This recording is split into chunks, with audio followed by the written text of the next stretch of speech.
안녕하세요. 사연에 빠지다의 DJ 민영입니다. 오늘도 두 가지 사연 준비되어 있는데요. 끝까지 함께 해주시고요. 오늘의 첫 번째 사연부터 만나볼게요.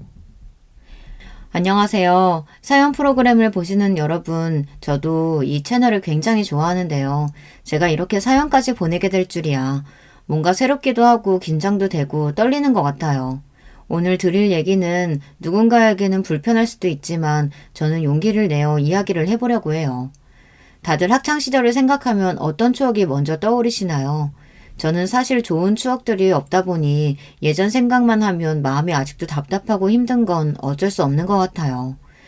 요즘에는 학교 폭력이 많이 알려지기 시작하면서 예방을 위해서 지원이 되는 부분들이 늘어났다고 하지만 제가 학교를 다닐 때만 해도 괴롭히는 친구들이 꽤나 많았거든요. 사실 왕따라고 해서 단순히 같이 안 다녀주고 그런 게 아니라 정도가 지나치다 보니 나중에는 갈취와 협박으로 이어지는 게 싫었어요. 뒤에서 흉을 보는 것을 떠나서 인격적으로도 저를 깎아내리는 경우가 많았기 때문에 그만큼 힘든 시간이 될 수밖에 없었죠. 제가 심한 따돌림을 당했던 이유 중 하나는 제가 부탁을 들어주지 않아서였는데요. 정말 사소한 거였는데 이럴 줄 알았으면 그냥 부탁을 들어줄 걸 그랬나 싶을 정도로 집요하게 저를 괴롭히더라고요. 어떻게 보면 부탁은 핑계고 그냥 저를 괴롭히고 싶었던 건 아닌가라는 생각이 들기도 했어요. 괴롭힘이 심해지다 보니 학창시절 내내 좋은 추억은 없습니다. 특히 이동 수업이나 수련회에 갈 때는 같이 다닐 친구가 없어서 오히려 움츠러들고 저도 모르게 소극적인 성격으로 변하게 되더라고요. 예전에는 이러진 않았던 것 같은데 고등학교 1학년 후반 때부터는 거의 끌려다니는 일이 많아져서 말도 잘 안 하게 되었어요. 미안, 오늘은 이것밖에 못 가져왔어. 아니, 내가 오늘까지 모아오라고 얘기했는데 그걸 아직도 못 치웠다고? 아, 그러고 보니 너희 집 거진데 내가 너무 무리한 걸 요구했나? 어? 미안해. 오늘은 화장실 2시간 당첨. 그 안에서 심심할 테니까 내 숙제나 좀 대신해줘. 너희 집은 돈도 없어서 학원도 못 다니는데 이렇게라도 좀 배워야 되지 않겠어? 이렇게 친구 챙기는 사람이 어딨냐? 나한테 고마워해라. 돈을 모아오라고 하는 것은 물론 조금이라도 마음에 들지 않으면 화장실에 가둔 뒤에 숙제를 시키거나 혹은 부모님까지 들먹이며 이야기하는 것을 듣다 보니 눈을 뜨면 학교에 가야 된다는 사실이 너무 싫어서 안 좋은 생각을 했던 적도 있었어요. 괴롭힘의 정도가 심해지면서 학교에 가면 책을 뺏는 것은 물론 저와 어울리는 친구들도 같이 괴롭히더라고요. 자, 이제부터 김지연이랑 말하거나 같이 다니는 친구들은 똑같이 찐짜 되고 싶다고 이해하겠다. 알아듣겠지? 다들 대답한 걸로 알고 내일 보자. 안녕. 피해를 주고 싶지 않아서 혼자 다니기도 했는데 주변 친구들도 나중에는 점점 더 제 주변에는 아무도 오지 않더라고요. 그래서 이동 수업이나 체육 수업 때는 아프다는 핑계로 교실에 있어야 했고 그럴 때는 괜히 저를 도둑으로 몰고 가서 그마저도 할 수 없게 되었어요. 선생님, 제 지갑이 사라졌어요. 오늘 교실에 남아있던 애가 김지연인데 혹시 가방 한 번만 볼 수 없을까요? 난 그런 적 없어. 선생님 아시잖아요. 전 보건실에 있다가 돌아왔는데 그 사이에 제가 지갑을 훔쳤다고요? 그래도 혼자 있었던 사람이 너뿐이니까 잠시 확인하도록 하자. 지연이뿐만 아니라 모두 가방 열어. 아니나 다를까 제 가방에서 A의 지갑이 나왔고 그때는 부모님까지 소환이 되었어요. 제가 하지 않았던 일들이 제가 한 짓이 되어버리고 더 이상 제가 아니라고 이야기를 해도 들어주는 사람이 없더라고요. 부모님께서도 제가 학교에서 어떻게 지내는지 아시는 게 아니라서 그런지 오히려 저를 다그치셨어요. 괴롭힘은 갈수록 심해지기 시작했고 나중에는 학교 이외에 다른 곳도 데리고 다니면서 괴롭히기 시작했어요. 노래방에서 노래를 해보라고 시켰고 재밌지 않으면 보이지 않는 부분을 찾아서 때리기까지 하니 정말 힘들더라고요. 때리는 것도 심하게 때리는 게 아니라 장난치듯이 머리를 툭툭 친다든지 혹은 발을 건다든지 그런 걸로 괴롭히니까 괜히 학교에 가면 긴장이 되기도 했어요. 학교에 가는 순간부터 집에 돌아오는 시간까지 하루 종일 감옥에 있는 듯한 느낌이 들었는데요. 저를 도와주려는 친구들도 없진 않았지만 절 조금이라도 도와주는 친구가 있다면 그 친구들까지 괴롭히는 게 싫어서 저도 다른 친구를 피하게 되기도 했고요. 그때 당시 선생님들은 어떻게 했냐고 물어보실 수 있는데요. 사실 절 괴롭히던 친구가 어느 정도 재력이 있었고 부모님이 잘 나가시는 분이시라 자연스럽게 묵살이 될 수밖에 없었는데요. 저희 부모님도 어떻게 손 쓸 수 있는 게 아닌 상황이라 제가 말을 하지 않았던 것도 있어서 아무런 해결이 되지 않았어요. 고등학교 시절 내내 저에게는 지옥과 같았다고 볼 수 있어요. 아무 말도 못하고 답답하게 구는 행동을 봤을 때 지금 와서 생각해보면 말해도 달라지지 않을 거라는 것을 알았기 때문에 그렇게 한 것 같아요. 부모님도 한참 바쁘시던 시기였고 뭔가 부담을 주고 싶지 않았거든요. 그동안 힘든 점도 많고 고등학교 3학년 때는 거의 저에게 말을 거는 친구도 없을 뿐더러 그림자처럼 다른 친구들을 따라다니면서 심부름만 하다 보니 저도 제 자존감이 낮아질 대로 낮아졌던 것 같아요. 언제 이 생활에서 벗어날 수 있을까 싶었는데 다행히 저는 좋은 대학에 갈 수 있는 성적이 되어 최대한 지역을 멀리 떠나기로 했어요. 그게 이 상황을 벗어날 수 있는 방법이라고 생각했거든요.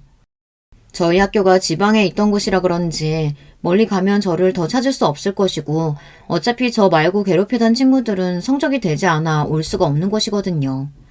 밖에서 마주치는 것조차 싫고 성인이 되고 나서는 해방이 될 수 있을 거라는 희망을 가지고 공부를 했던 만큼 다행히 제가 원하던 대학에 들어가서 더 이상 얼굴을 마주할 일이 없어졌어요. 제가 가장 어이없었던 것은 아무 일 없다는 듯이 저에게 마지막 인사를 했던 졸업식 날이 기억이 나는데요. 그날도 대충 사진을 찍고 가려고 했는데 저희 부모님께 세상 친한 친구인 척처럼 행실을 하는 것을 보니 진짜 역겹더라고요. 야, 이번에 대학 멀리 간다면서? 혹시 나 보기 싫어서 그런 거야? 아쉽다. 같은 대학 갔으면 자주 만날 수 있었을 텐데. 마지막인데 같이 사진이라도 찍자. 너가 나랑 사진을 왜? 왜? 싫어? 혹시 아직도 예전 일 가지고 꿍해 있는 거 아니지? 다른 친구들이랑 같이 찍자. 다른 친구들까지 불러와 가해자 무리들이랑 사진을 찍는 것은 정말 곤욕이었어요. 부모님은 친구들이 소심한 저를 잘 챙겨주는 것처럼 보여 좋게 보셨을 수도 있겠지만 저는 많이 불편했거든요. 그래도 드디어 마지막이라는 생각에 사진 한 장 정도는 그러려니 하고 넘어가기로 하고 저는 지역이 멀다 보니 혼자 생활하며 대학 생활에 적응을 하기로 했어요.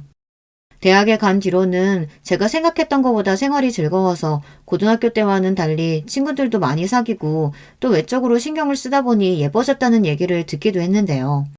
학생 때는 제가 통통한 체형이다 보니 그동안 꾸미지 못하고 다녔었는데 같이 다니는 친구가 운동도 해주고 또 제가 어떻게 하면 자존감이 높아질 수 있을지 도움을 준 친구라서 항상 고맙게 생각하고 있어요. 대학생 때 만났던 친구는 저의 모든 것을 알고 있는 친구인데요. 처음에는 이런 사실을 이야기하는 것이 어렵게 느껴지고 혹시라도 저를 싫어하지 않을까라는 생각도 들었는데요. 시간이 지나면서 이 친구라면 제가 아팠던 부분을 이해해주지 않을까 싶어서 시간을 두고 친구에게 맥주 한잔하며 이야기를 할 수 있었어요. 민정아, 이건 내가 정말 너한테 처음으로 말하는 건데 이걸 듣고 너가 날 이해 못하거나 답답해 할 수도 있어. 괜찮아.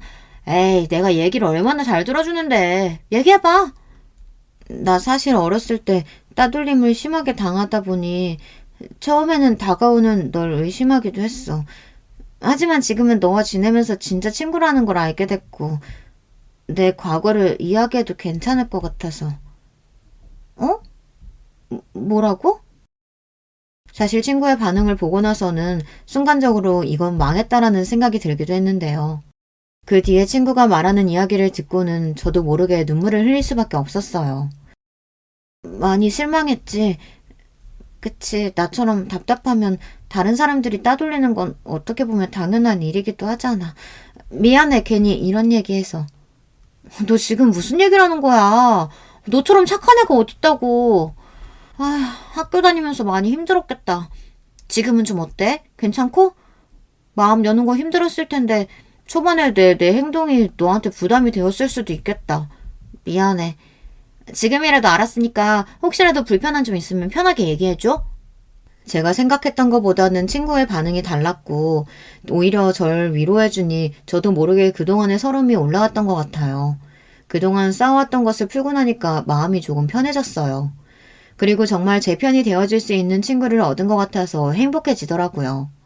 사람이 밝아지면 이렇게 밝아질 수 있구나라는 것을 느낄 수 있었고, 저 또한 이전보다는 위축되지 않는 성격을 가지면서 리더십 있는 사람으로 인정을 받을 수 있었어요.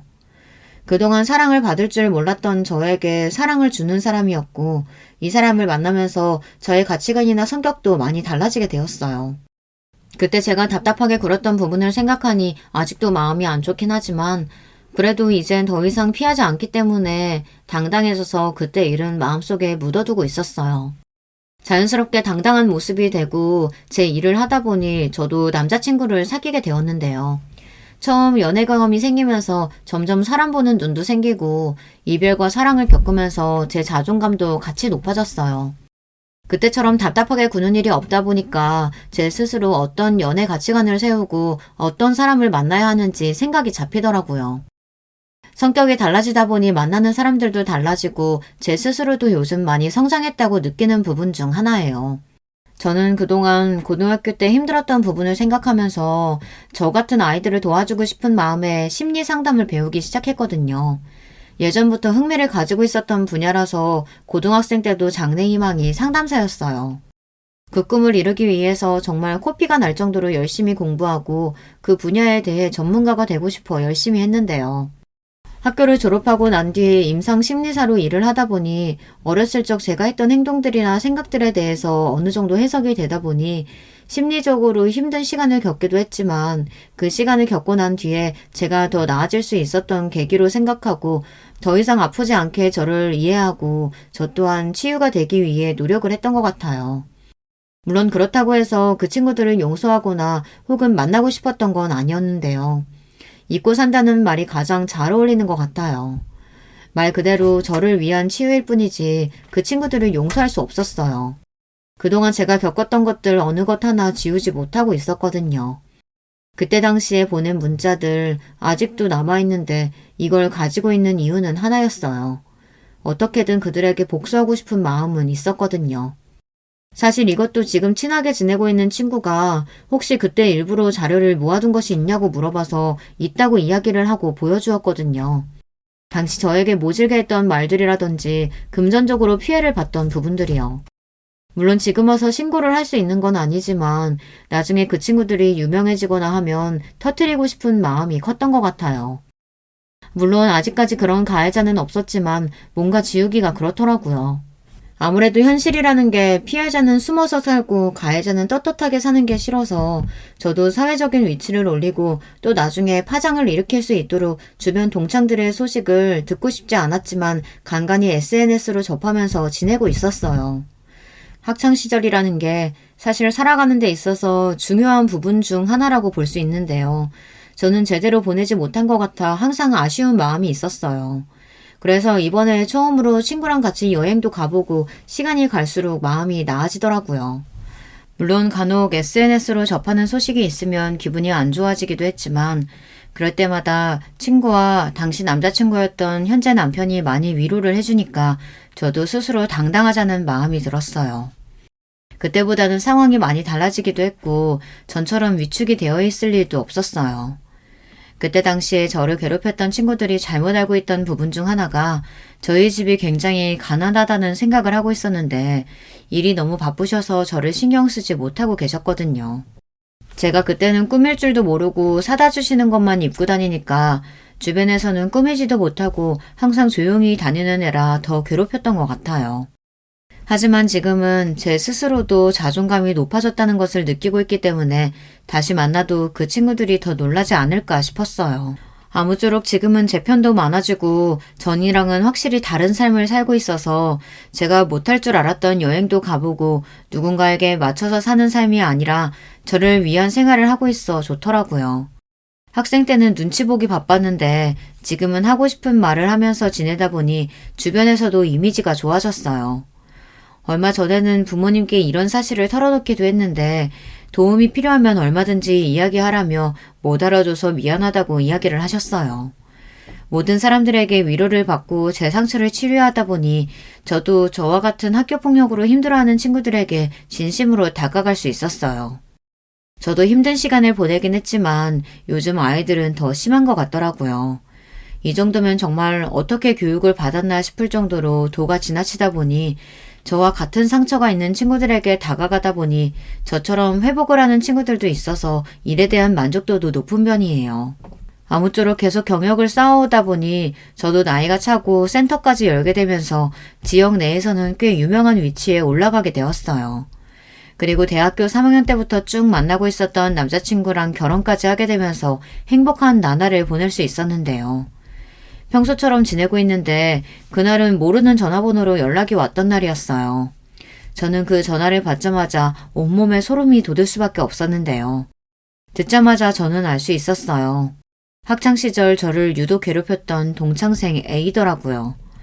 몇 년이 지났지만 목소리를 듣자마자 저도 모르게 경직이 되었는데 아무런 일 없듯이 이야기하는 걸 듣고 있으니 그동안 제가 고생했던 건 뭔가 싶고 화가 나서 참을 수가 없었어요. 여보세요? 김지윤 핸드폰 맞죠? 네, 맞는데 혹시 혹시 애인이? 기억하는구나. 오랜만이다. 잘 지냈지? 뻔뻔하게 인사를 해오는 아이의 목소리에 화가 나긴 했지만 왜 연락을 해온 것인지 궁금해서 물어봤어요. 아마 제 마음 한편에는 사과를 바라고 있었는지도 모르겠네요. 하지만 제가 생각했던 것과는 다른 대화가 흘러갔어요. 다른 게 아니라 이번에 우리 동창회 하는데 오랜만에 얼굴 좀 보면 좋을 것 같아서 대학 간 이후로 한 번도 못 봤지 아마? 졸업하고 잘 산다는 얘기는 들은 것 같은데 혹시 나 때문에 안 오는 건 아니지? 우리 그때는 너무 어렸잖아. 아, 어려서 그때 일을 잘 기억을 못하는가 보다. 그래, 동창회? 언젠데? 날짜 알려주면 갈게. 역시 너 쿨할 줄 알았어. 그때 일 마음에 담아두고 있는 건 아니지? 나 그럼 너무 속상할 것 같은데. 우리 이번에 만나서 서로 서운한 거 있으면 다 풀자. 어때? 서운한 거라. 그래, 일단 만나서 얘기하자. 그럼 내가 애들한테도 미리 얘기해둘게. 그날 보자. 태연하게 통화하는 것을 듣고 나니 속이 너무 안 좋아서 점심 먹은 것들을 그대로 개어내고 얼굴 표정도 안 좋으니 직원들도 저를 살피고 괜찮다고 이야기하긴 했지만 사실 괜찮은 척을 했던 것 같아요. 아무리 시간이 지나도 다 나아지지 않는 부분인 것 같더라고요. 그동안 마인드 컨트롤을 잘하고 있었는데 뭔가 한순간에 무너진 느낌이 들어서 집에 들어가기 전 대학 때 만난 친한 친구들을 만나고 들어가기로 했어요. 사실 간다고 이야기를 하긴 했지만 정말 가서도 당당하게 있을 수 있을까 싶었어요. 막상 동창회 연락을 받으니까 불안한 마음도 들고 트라우마처럼 그때의 감정이 올라오니까 감정을 다시 잡기가 어려웠어요. 제 마음을 공감해줄 친구를 부르고 난 뒤 집 근처 맥주집에서 오늘 있었던 일을 이야기해 줬는데요. 제 이야기를 들은 친구가 제가 생각했던 답변이 아니라 저에게 이런 이야기를 하더라고요. 무슨 일이 있길래 이렇게 안색이 안 좋아? 진짜 큰일이라도 난 거야? 내가 예전에 이야기했던 학창시절 얘기 기억나? 그럼 당연하지. 너 그동안 얼마나 힘들었을지. 아무튼 몇 년이나 지났는데 괴롭힘 정도가 너무 심하니까 나도 계속 기억에 남아있더라고. 혹시 다시 그때 일 때문에 힘든 거야? 그래서 너 상담한다고 했을 때 살짝 걱정됐었는데. 그런 건 아니고 오히려 반대야. 난 이 일을 하면서 나처럼 힘들어했던 친구들에게 희망 주는 것이 좋더라고. 그럼 뭐 때문에 그런 거야? 왜 이렇게 망설여? 사람 불안하게. 다른 건 아니고 그때 학폭 주도자였던 동창생 A한테서 연락이 왔어. 뭐? 걔 진짜 미친 거 아니냐? 이제 와서 사과라도 하겠대? 아니 그런 건 아니고 오히려 동창회 올 거냐고 물어보더라. 제 이야기를 들은 친구는 앞에 있던 맥주를 들이키면서 답답하다는 듯이 가슴을 치기도 했지만 곧이어 저에게 이런 제안을 해주더라고요. 근데 잘 들어봐. 너는 그때 당시에 너가 아니잖아. 오히려 지금은 당당하고 성공한 인생인데 안 가는 것도 좀 이상하긴 해. 가서 떵떵거리고 오면 되잖아. 아직까지 그럴 용기가 안 나기도 하고 사실 가는 게 맞나 싶기도 해. 바보 같다고 생각할 수도 있지만 전화 받고 욕 한마디 못하고 끊었거든. 그렇다면 더더욱 가야지. 잘 들어봐. 그 친구들은 어떻게 살고 있는지 모르겠지만 너는 든든한 친한 친구와 또 남편이 있잖아. 그리고 남편도 성공한 사람이고 이 정도면 가서 자랑할 만하지 않아? 친구의 이야기를 들어보니까 그렇더라고요. 제가 괜히 피할 이유도 없을 것 같고 또 힘든 시기를 겪긴 했지만 그때보다 훨씬 성숙한 모습으로 살아가고 있으니 말이에요. 여러분들이라면 어떻게 하실 것 같으세요? 초반에는 망설이긴 했지만 친구의 말을 들어보니까 오히려 괜찮은 방법인 것 같았어요. 뭔가 제가 할 수 있는 복수 방법을 찾은 것 같은 느낌이라고 해야 할까요? 그래서 친구랑 같이 이야기를 나누면서 어떻게 하면 제가 시원하게 한 방을 날려줄 수 있을지에 대해서 생각을 해봤어요. 일단 제 스펙을 두고 봤을 때 어디 뒤떨어질 게 아니다 보니까 괜찮다고 느껴졌는데 뭔가 보여주는 부분이 있어야 할 것 같더라고요. 그래서 어떤 방식이 좋을지 생각해보니까 항상 그 친구들은 금전적 그리고 사회적인 위치에 대해서 신경을 쓰는 모습을 봤기 때문에 남편에게도 이 이야기를 전하기로 했어요. 자기야, 사실 오늘 오후에 A한테서 연락이 왔는데. 뭐? 학창시절에 그렇게 괴롭혀놓고 무슨 낯짝으로 연락을 했대? 다른 건 아니고 동창회가 있다면서 전화를 했더라고. 번호는 계속 내가 안 바꾸다 보니까 그냥 한 번이라도 바꿀 거 그랬어. 그게 자기 탓은 아니지. 그럼 어떻게 하고 싶어? 불편하면 가지 않아도 되잖아. 오늘 친구 만나서 얘기해봤는데 사실 무섭긴 하지만 더 이상 피하고 싶진 않은 것 같아. 계속 피해 다니기엔 그때 나와 똑같은 것 같아서 당당하게 가고 싶어. 자기만 괜찮다면 가는 것도 괜찮지만 걱정되니까. 아니면 나도 같이 가줄까? 그리고 그때 저는 알 수 있었어요. 아, 이 방법이라면 그 녀석들을 골탕 먹일 수 있겠다는 생각이 들었거든요. 이렇게 말하긴 부끄럽지만 남편이 꽤 능력이 좋은 편이라서 그런지 좋은 집, 좋은 차는 물론 주변에서 보기에도 잘 산다는 느낌이 들기도 하고 잘생긴 편이거든요. 아마 그 친구들은 제가 이런 남편을 얻을 것이라고는 생각도 못했을 거예요. 얼마나 놀란 모습으로 보일지 저도 모르게 기대가 되더라고요.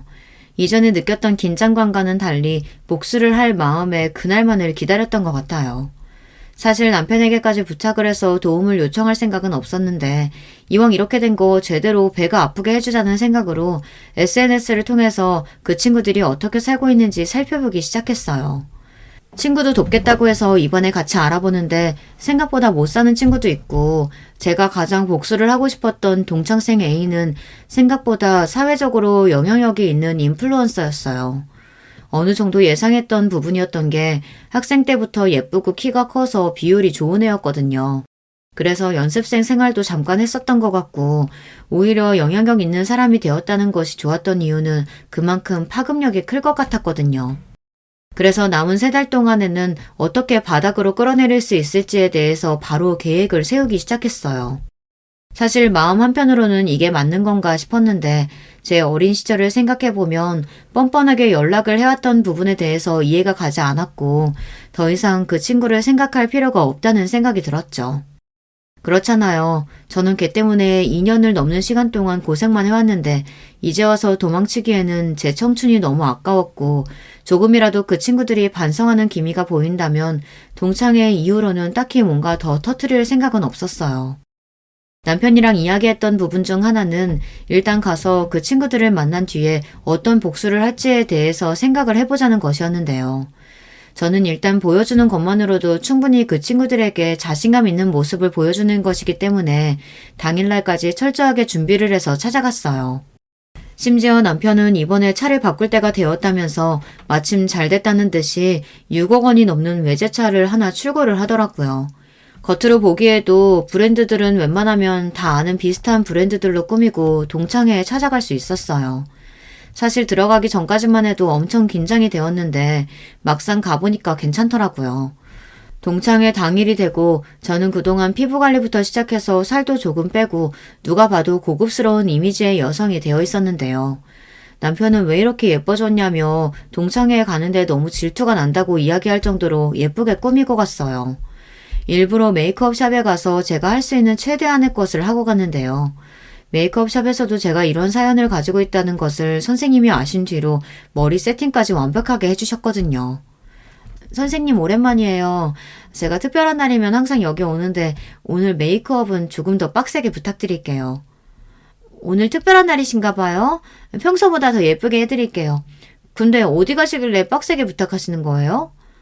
다른 건 아니고 동창회에 가는데 그때 유독 괴롭혔던 친구들이 오거든요. 너무 뻔뻔하게 연락해와서 이번에 가서 코를 밟아주고 올 생각이에요. 메이크업 선생님께서는 제가 하는 이야기를 듣고 나서 다른 선생님들까지 불러 화장과 세팅을 마무리해 주셨는데요. 헤어까지 되다 보니까 진짜 그날은 잘 꾸몄다는 이야기밖에 안 나올 정도로 괜찮게 잘 되었더라고요. 마지막으로 길을 나서는데 선생님께서 저한테 힘내라고 이야기를 하셨고 그동안 고생 많았다면서 저를 다독여 주셨어요. 괜히 눈물이 날 것 같았지만 잘된 화장을 망치고 싶지 않아서 꾹 참고 동창회 장소로 찾아갔는데요. 들어가기 전까지 긴장이 되긴 했지만 당당한 모습으로 내부에 들어가고 보니 이미 많은 친구들이 와 있었어요. 저를 외면했던 친구들도 있었지만 그 중에서 제가 가장 어이없었던 것은 저를 괴롭혔던 친구 중 한 명이 저를 되게 반갑게 부르더라고요. 왔어? 오랜만이다. 나 기억하지? 왜 이렇게 예뻐졌어? 오랜만에 보니까 너무 좋다. 그치? 누구더라? 어쨌든 만나서 반가워. 아직 애인은 안 왔나 봐. 너 원래 성격이 이런 성격이었나? 조금 서운하네. 그래도 우리 나름 친하다고 생각했었는데. 일단 앉아. A는 일 끝나고 바로 온다고 연락 왔어. 동창생 B가 자리를 안내해주는 동안 저는 어디에 앉아야 할지 고민하고 있었는데 저를 불러주는 다른 친구들이 있었어요. 사실 따돌림을 당할 때 저에게 아예 친구들이 다가오지 않았던 건 아니었어서 초반에는 인사를 하던 친구들이 있었는데요. 오랜만에 보니까 반갑긴 했어요. 그 친구들은 자신의 의도와는 상관없이 저를 외면할 수밖에 없었던 상황이었던 만큼 그 친구들만큼은 제가 이해를 하고 있었거든요. 아니나 다를까 제가 앉은 자리에 있던 친구들은 저에게 그때 당시의 상황들에 대해 진심 어린 사과를 하면서 지금 너무 잘 커져서 고맙다는 이야기를 해줬어요. 사실 사과를 받을 친구들은 따로 있는데 그 친구들까지 괜히 가해자로 만든 것 같아서 미안한 마음이 들기도 했는데요. 직접적으로 폭력이나 저를 힘들게 했던 친구들은 아니어서 금방 마음이 편해질 수 있었어요. 미안해. 그때 우리가 너를 너무 외면했으면 안 됐는데. 아니야, 괜찮아. 그때는 너희도 어쩔 수 없었잖아. 그나저나 동창회는 어떻게 알고 온 거야? 우리 다 너한테 연락 못 했는데. A가 불렀어. 전화가 왔더라고. 어색한 분위기 속에서 서로 진심 어린 이야기를 나누며 그 친구들의 그때의 입장을 들어볼 수 있었는데요. 모든 것을 A가 주도하다 보니까 조금만 도와주려고 하면 차단을 하는 것은 물론 본인들까지 괴롭혔다는 이야기를 들으니까 참을 수가 없었어요. 또 A가 직접 저에게 연락을 해왔다는 이야기를 듣고 친구들은 기가 찬 것처럼 헛웃음을 치기도 하더라고요. 저와 같이 다니는 친구들을 따돌리는 것을 알고는 있었지만 더 심했던 건 제가 모르는 사이에 다른 친구들까지 괴롭혀서 그 친구들도 사실 A를 만나러 동창회에 참석했다고 하더라고요. 저만 그렇게 힘든 시간을 보낸 줄 알았는데 학교 뒤에서도 다른 친구들을 불러서 돈을 빼앗는 등 폭력을 쓰는 경우가 있었다고 하니 학창 시절을 어떻게 보냈으면 이 많은 친구들이 그 친구에게 악감정을 가지고 있을까 싶었어요. 서로 근황에 대해서 이야기를 나누다가 분위기가 조금씩 풀리는 것을 느끼기 시작했을 때 A가 등장하게 되었는데요. 사실 늦게 도착을 하기도 했고 이미 많은 친구들이 자리를 차지하고 있어서 그 친구가 가장 마지막이었거든요. 들어오자마자 이목을 끄는데 그때 얼굴이 그대로 떠오르면서 괜히 긴장이 되기도 했어요. 제가 떨고 있는 것을 느꼈는지 제 옆에 있던 친구는 괜찮다면서 저를 다독여 주더라고요. 하지만 저는 그때의 제가 아니었기 때문에 자신감을 가지고 그 친구에게 먼저 다가가 인사를 했는데요. 주인공은 제일 마지막에 온다던데 그 말이 맞나 봐. 오랜만이다. 연락을 해서 이렇게 동창회까지 오게 되다 보니 네가 참 궁금하더라고. 오랜만이다. 잘 지냈어? 예전보다 많이 예뻐졌네. 요즘에는 뭐하고 지내? 주인공이라니까 너무 부끄럽다. 일단 앉아서 얘기할까? 뻔뻔하게 저를 대하는 태도가 당황스럽긴 했지만 저도 평정심을 유지한 채 그 친구에게 이야기를 해주었는데요. 그렇게 나를 괴롭혀놓고선 성인이 되어서 이렇게 아무렇지 않게 나한테 연락을 할 줄은 몰랐어. 철판을 얼굴에 깔면 이렇게 되는 건가? 너 지금 다 지난 일 가지고 이렇게 따지려고 나한테 온 거였어? 다른 친구들도 마찬가지겠지만 사실 그때 우리가 너무 어렸잖아. 그래서 잘 기억이 나지도 않고 만약 내가 너한테 그런 짓을 해서 많이 힘들었다면 사과할게. 그래, 얘가 사과한다는데 받아줘. 우리 이제 다 컸고 그때 당시의 일들은 잊을 때가 되지 않았나? A와 함께 다녔던 동창생 무리들이 B의 말에 동의하면서 잊었던 일들인데 왜 이제 와서 꺼내냐면서 저한테 이야기를 하더라고요. 참을 수 없는 분노가 치밀었고 저도 답답한 마음에 앞에 있던 맥주를 원샷하면서 한마디를 날렸어요. 어떻게 그게 잊혀지겠어? 너희가 직접 당해봐야지 알겠지. 이런 마음들을 나만 피해자는 아닌 것 같고 와서 들어보니까 너네 꽤나 유명했더라. 아직까지 그러고 살고 있나 싶어서 궁금했는데 지금 사는 걸 보니까 뭐 비슷한 것 같은데 말하는 태도를 보니까 그때와 달라진 게 하나도 없네. 너 말 다 했어? 내 남편이 누군 줄 알아? 너 같은 거는 지금 여기서 한마디로 그냥 끝내버릴 수도 있어. 그때 우정 생각해서 동창회에 불러줬던 건데 은혜도 모르고 지금 와서 괴롭혔으니까 사과라도 하라고 지금 시위하는 거야? 적어도 너가 나한테 미안한 감정이 있었다면 그렇게 연락을 했었어는 안 됐지. 연락은커녕 이렇게 뻔뻔하게 나오는 건 네가 그때 당시에 잘못했다는 걸 전혀 인식을 하지 못하는 것 같은데. 남편도 알고 있어? 네가 이전에 학교 폭력자였다는 거? 학교 폭력자라니. 사실 그때 당시에 나 말고 다른 친구들도 다 조용히 있었잖아. 근데 왜 나만 가지고 그러는 거야? 너희도 입이 있으면 말을 해봐. A는 흥분했는지 다른 친구들을 지목하며 이야기를 했어요. 하지만 저 같은 경우에는 이미 이곳에 도착해서 A에 대한 감정이 어떤지 알고 있었기 때문에 어떤 대답이 나올지 어느 정도 예상이 되었는데요. 아니나 다를까 다른 친구들도 제 편을 들면서 이야기하는 것들을 들을 수 있었어요. 솔직히 말해서 A 너가 주동한 건 사실이고 다른 친구들도 심하게 괴롭힌 건 맞잖아. 단순히 욕하고 피하는 것뿐만이 아니라 너희들은 물리적으로도 폭력적으로도 많이 괴롭혔기 때문에 우리는 다 기억하고 있어. 맞아. 너도 사과할 부분은 해야지. 우리가 나이가 몇인데 이러고 있어. 설마 너 그때 우리한테 한 말 기억 안 나는 건 아니겠지? 네가 지은이랑 놀면 같이 따돌리겠다고 협박했었잖아.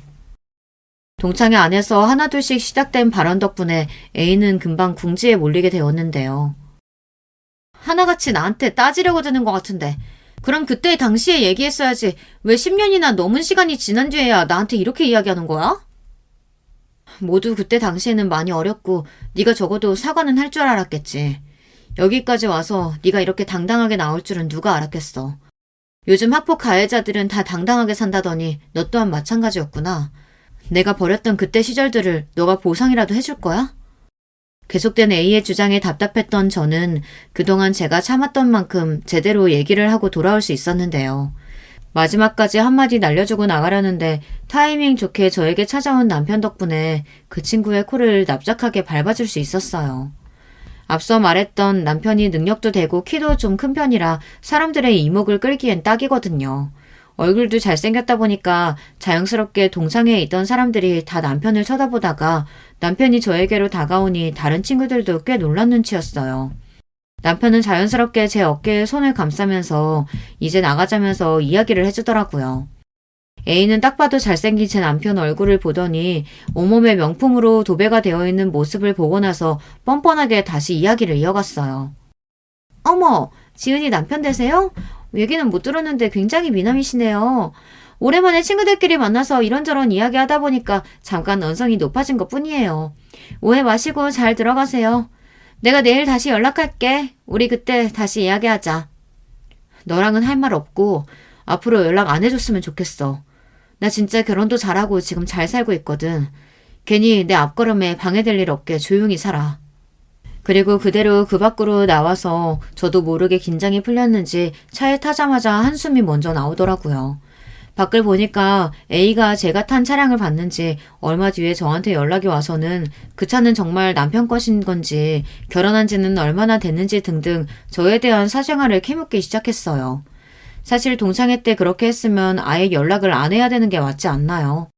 그때 당시 본인은 너무 어렸다고 하면서 저에게 이야기를 하는 것이 답답하기도 하고 또 한편으로 어렸을 테니까 그럴 수 있나 싶다가도 사실 그건 어린 것을 떠나서 도덕적인 문제가 분명했거든요.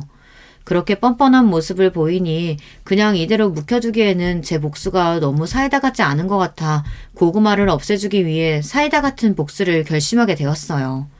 일단은 기본적으로 그 친구와 자연스럽게 만나면서 다시 이야기를 나누기 시작했는데요. 처음에는 이게 너무 싫었는데 제가 증거를 모아야 되다 보니까 자연스럽게 만남을 가지게 되었고 그 친구는 제 재산이라든지 남편에 대한 정보만 엄청 궁금해 하더라고요.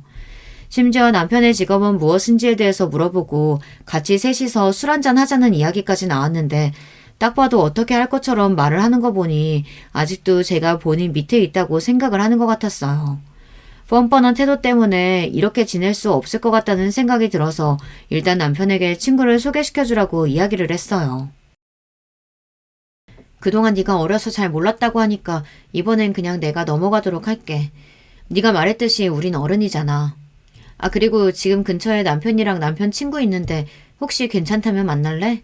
전에 네가 남편 보고 싶다고 했잖아. 그럴까? 그때도 궁금한 거 못 물어봤었는데. 친구분까지 계시다니 딱이다. 자연스럽게 미끼를 물었던 친구는 좋다면서 제 친구와 남편 친구를 함께 만나기로 했는데요. 이번엔 제가 판을 짜면서 남편 친구에게도 부탁을 하다 보니 수월하게 상황이 만들어질 수 있었어요. 사실 남편이랑 이런 부분에 대해서 이야기를 할 때 어떻게 복수를 하는 게 가장 좋을까 싶었는데 제 소중한 학창시절을 뺏어간 만큼 저도 그 친구가 소중하다고 느끼는 게 있으면 뺏고 싶었거든요. 그래서 남편 친구를 소개해준 다음에 그 친구의 학폭을 그대로 터뜨릴 생각이었어요. 이건 남편 친구도 알고 있던 부분이었기에 충분히 조율이 된 상황이라는 것을 알아주셨으면 좋겠는데요. 제가 너무 나빠 보일 수 있지만 사실 이렇게까지 하지 않으면 제대로 복수가 되지 않을 것 같았거든요. 두어 번 정도 친구를 만나게 하고 남편 친구에게도 연락을 드려봤는데 그렇게 큰 호감을 가지고 있진 않지만 일단은 진지하게 만남을 가져볼까 고민하고 그 친구에게 언급을 했다고 해요. 그 뒤로는 자연스럽게 저희 넷이서 식사를 할 수 있는 자리를 마련해서 그때 바로 터뜨릴 수 있었어요. 두 분이 고등학교 동창이라고 들었는데 이렇게 소개시켜 주실 정도면 꽤 많이 친하셨나 봐요. 그럼요. 저희는 둘도 없는 친구 사이였는데 이렇게 어른이 돼서 다시 만나서 얼마나 다행인지 몰라요. 저희가 학업 때문에 바빠서 연락을 서로 잘 못했거든요. 그치? 그치. 너는 친한 친구 사이에 숙제 심부름은 물론 돈도 모아오라고 이야기하잖아. 나는 지금은 그렇게 못하겠더라고. 뭐 그때는 어릴 때니까 네가 말한 대로 그냥 잊고 살긴 하는데 우리가 진짜 친한 사이는 맞았나? 야, 왜 그래? 술 많이 마셨어? 얘가 하는 얘기 그냥 흘려 들으세요. 역시나 제가 생각했던 대로 A는 뻔뻔함을 그대로 보여주었고 남편 친구는 당황을 많이 한 것 같았어요. 이렇게까지 뻔뻔할 줄은 몰랐겠죠. 그날은 어물쩡하게 자리가 정리되고 그 다음 친구에게 연락이 왔는데요. 너 일부러 그런 거지? 왜 괜히 학창시절 얘기 꺼내서 그분이랑 어색하게 만들어? 이번에 나 도와주는 거 아니었어? 내가 널 위해서 이렇게까지 자리를 만들어줄 거라고 생각한 거야? 너 진짜 하나만 생각하고 둘은 모르는구나. 요즘에 누가 학폭 가해자를 만나고 싶어 하겠어. 나중에 문제될까봐 싶어 나는 이야기해준 것뿐이야. 이거 완전 미친 또라이 아니야. 지금 나한테 복수하겠다고 이렇게까지 한 거야? 야, 너는 나랑 별반 다를 게 하나도 없잖아. 너도 내가 괴롭혔던 이유로 지금 똑같이 나 괴롭히는 거 아니야. 다르지. 나는 적어도 이유라도 있지만 넌 이유 없이 친구들을 괴롭히는 사람이었잖아. 나 지금 통화 녹음 다 하고 있거든. 네가 지금까지 말했던 거 모든 애들한테 뿌려서 너 이미지 그대로 박살내줄 거야. 그 뒤로 단톡방에 올려서 그 친구에게 제대로 쪽을 주는 것은 물론 그 친구가 아니라고 해명을 하긴 했지만 본인은 그렇게까지 할 줄은 몰랐다며 본인이 지금 괜찮은 사람과 잘 되어가려고 하는데 그게 부러워서 이러는 거라고 피해자 코스프레를 했어요. 본인이 잘못한 건 맞지만 이렇게 어른이 되어서 본인에게 복수를 할 줄은 몰랐다고 이야기를 하며 저를 오히려 나쁜 사람으로 몰아가기 시작했는데요. 하지만 생각했던 것보다 카톡 반응은 달랐어요. 제발 그만 좀 하라며 아직도 어린애 같다고 이야기를 하는 친구들도 있었고 그때 당시 말을 하지 못했던 애들도 용기를 얻어서 이야기를 해주더라고요. 점점 방향은 제 쪽으로 기울었고 덕분에 그 친구는 단톡방에서 아예 퇴출이 되어버리고 말하는데요. 거기서 끝이 아니라 저는 SNS를 통해서 그 친구가 활동하는 계정을 다른 계정에 폭로하기로 했어요. 저는 그냥 있는 사실을 그대로 제보했을 뿐인데 다음날 A에게 엄청난 전화와 카톡이 오기 시작했어요. 뭐 저는 피할 이유가 없으니 전화를 받았는데 받자마자 본인에게 어떻게 이럴 수 있냐면서 이야기를 하더라고요. 여보세요? 여보세요? 너 지금 태연하게 그런 얘기나 하고 있을 때야? 너 SNS에 제보한 거 너 맞지? 지금 너 때문에 광고부터 시작해서 다 난리 났는데 장난쳐? 그러게 그동안 잘 좀 살지 그랬어. 왜 괜한 사람 괴롭혀서 일을 이렇게까지 만드니? 솔직히 나만 그랬어? 왜 다른 애들은 안 건드리고 나한테만 지랄이야? 다들 이 부분에서 의아하실 수 있을 것 같은데 저는 복수 대상이 동창생이 A에서 중점이 되었던 건 맞지만 다른 친구들은 A 몰래 저에게 연락을 해와서 따로 건드리진 않았거든요. 왜냐하면 같이 다니던 무리 중에서 저희 엄마가 소속되어 있는 회사에 근무하는 친구가 있었는데 처음에는 그 친구에 대한 이야기를 할까 했는데 스스로 잘못을 뉘우치고 있다는 연락을 받았어요. 즉 동창생 A만 저에게 사과를 하지 않았고 동창회 때도 제가 무슨 결혼이야 저거다 짭 아니야 했던 친구들도 조롱하던 모습은 온데간데 없고 오히려 스스로 미안하다며 이야기를 해주더라고요.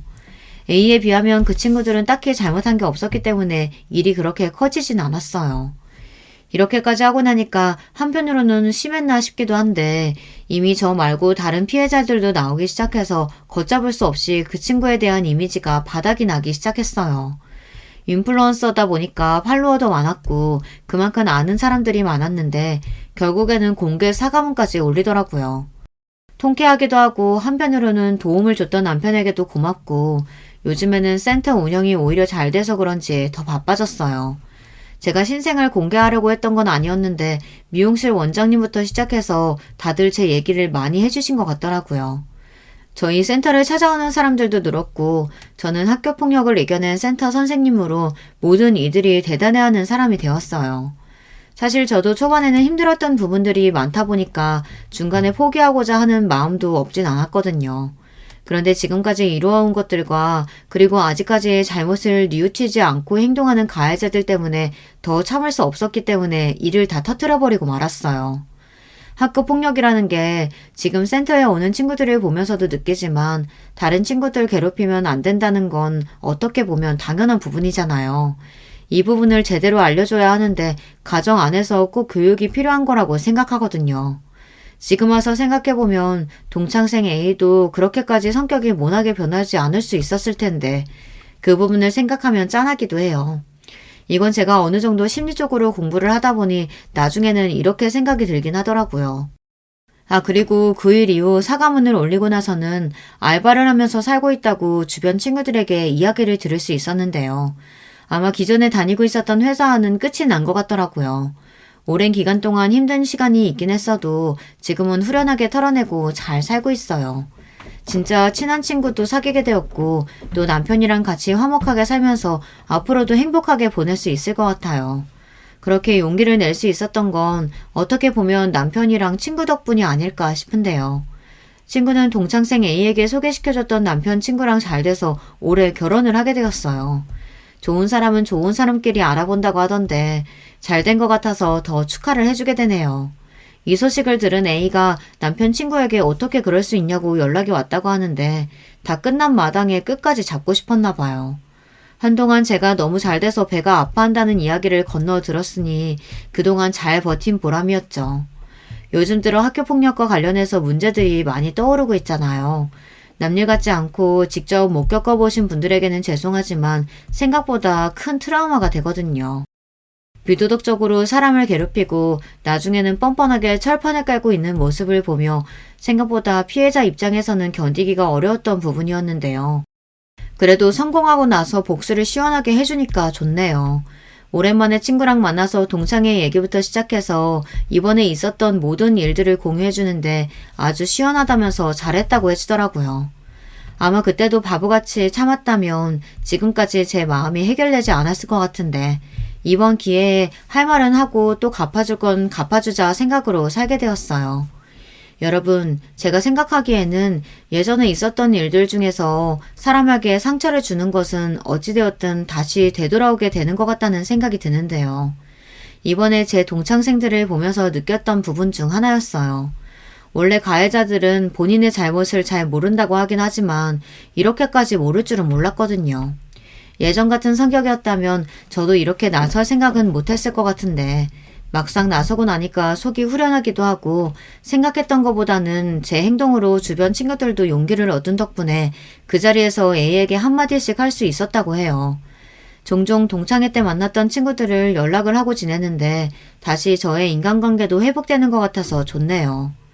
여러분들도 소중한 존재이신 만큼 평소 꾹 참고 있었던 부분들이나 혹은 사과받고 싶다고 생각이 드는 사람이 있다면 꼭 한번 연락을 해보세요.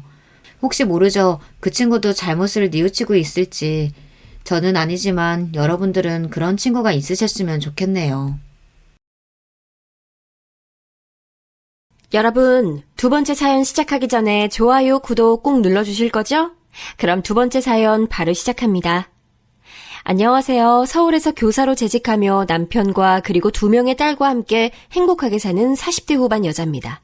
얼마 전 제 인생에서 가장 통쾌하고 짜릿한 경험을 해서 여러분께 소개하고 싶어 제보하게 됐어요. 제가 이 얘기를 주변 사람들, 특히 우리 친정 부모님께 들려줬더니 네가 진짜 그렇게 말했냐고 하더라고요.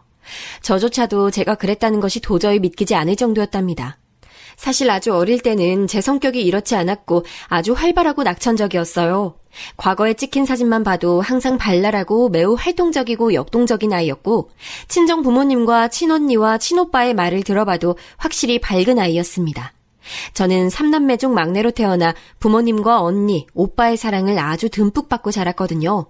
나이 차이도 꽤 나는 편이라 특히 언니의 사랑을 독차지했습니다. 언니가 제가 여자동생이라는 이유로 편애했던 기억이 생생해요. 어릴 때는 언니와 오빠가 밖에 놀러가면 저도 데려가라고 떼쓰고 그러면 언니 오빠는 결국 저를 데리고 나가서 같이 놀아주곤 했죠. 부모님도 굉장히 자상하고 자식들에게 사랑을 많이 주시던 분들이라 어린 시절을 생각하면 아직도 입가에 미소가 지어질 정도로 행복했습니다. 그렇게 밝고 행복했던 시절의 성격이 그대로 자랐으면 얼마나 좋았을까요? 그 좋았던 추억은 약간의 위기를 맞게 됐는데 갑작스러운 아버지의 주재원 발령에 맞춰 우리 가족은 흩어지게 됐어요.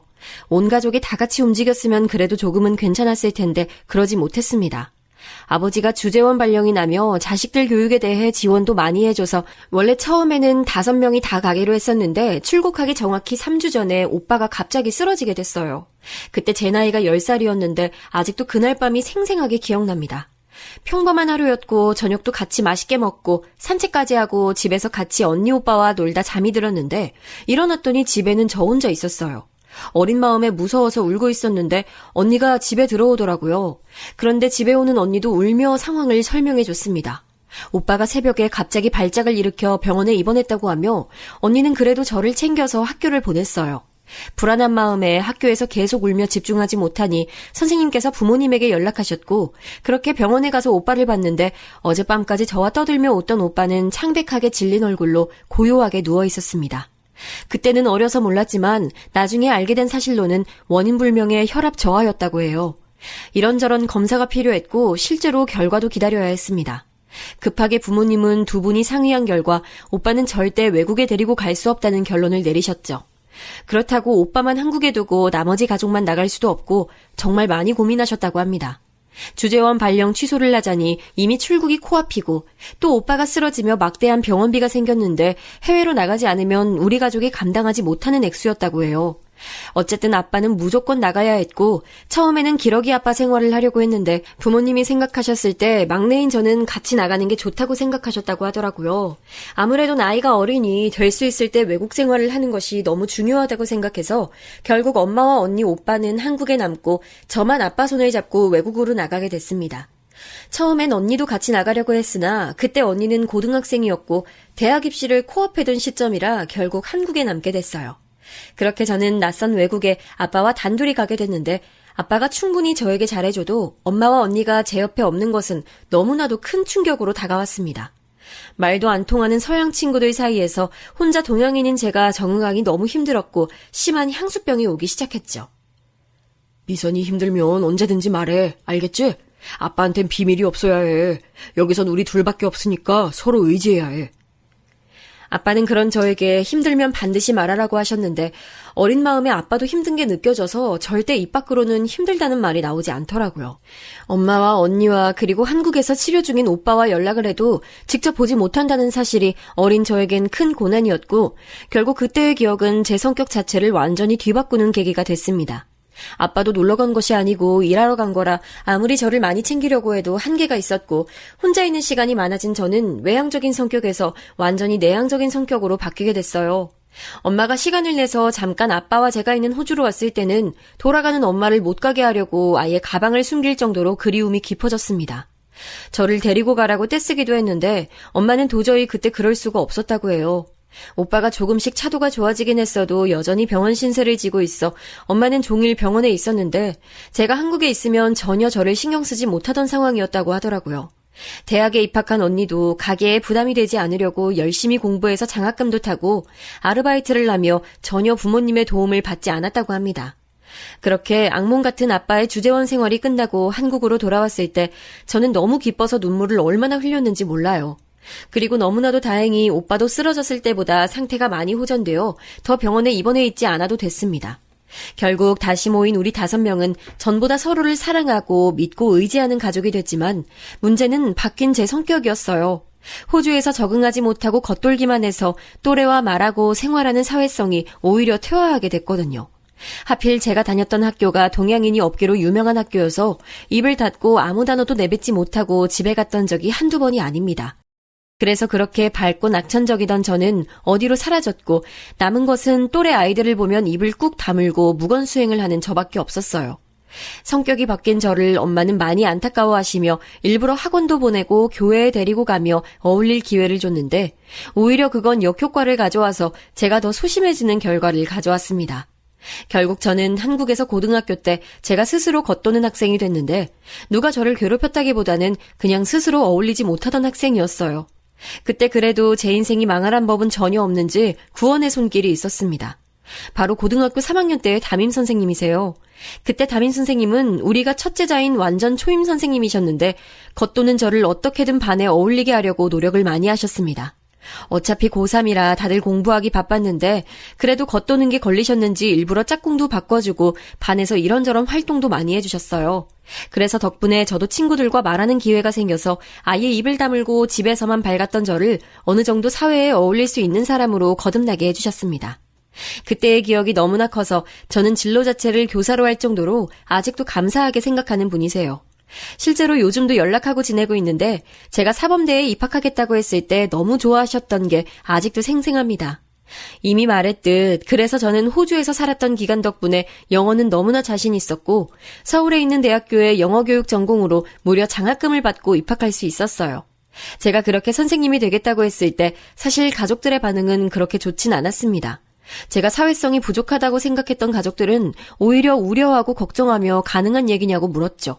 그래도 저는 담임 선생님 덕분에 자신감이 조금 생겼고 또 저 같은 학생들을 보면 우리 선생님처럼 구원의 손길을 내밀어야겠다는 사명감에 뜻을 굽히지 않았습니다.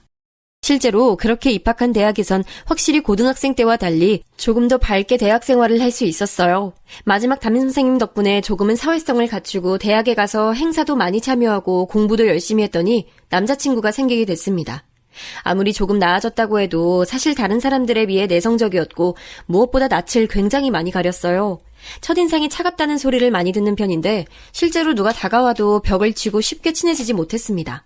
그래도 고등학생 때처럼 말을 걸어도 무시하거나 그런 정도는 아니었으나 확실히 제가 먼저 다가가거나 그러진 못했고 묻는 말에만 대답하곤 했어요.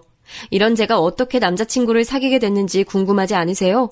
저는 아직도 그날의 기억이 생생한데요. 그날은 학교에서 행사가 있어 다른 지역을 가는 날이라 아침부터 일찍 교내에 모여서 관광버스를 타고 이동하게 됐습니다.